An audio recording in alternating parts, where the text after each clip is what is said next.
అమ్మా, మేము ఏదైతే మీకు బలి కార్యక్రమం చేశామో ఆ బలితోని మీరు సంతృప్తిగా ఉన్నారని మేము అనుకోవచ్చా అమ్మా? ఏడేడ చేసేది, రక్తపాశం ఇవ్వట్లేదు కదా బాలక్క. మీకు నచ్చినట్టు మీరు ఇస్తున్నారు కదా, దాంట్లోనే నేను సంతోషపడుతున్నాను. నేను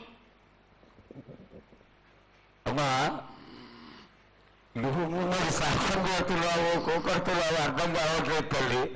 నీకు భక్తులందరూ ప్రతి ఇంటి నుంచి కూడా నువ్వు కోరుకున్నటువంటి నైవేద్యాన్ని పంపిస్తూనే ఉన్నారు. పరోక్షంగా నేను రాత్రి కూడా ఒక చక్కటి పూజ జరిగింది, అందరూ ఆనందపడే విధంగా పూజ జరిగింది.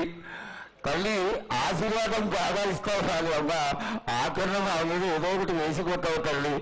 దయచేసి ఆ విధమైనటువంటి ఒక చిన్న తక్కువ మామిడి కొట్టకుండా సంతోషంగా ఎప్పటికప్పుడు నువ్వు ఆనందంగానే ఉంటూ ఆనందంగా భక్తుల్ని ఆదరించి ఆశీర్వదిస్తే చాలా సంతోషం తల్లి.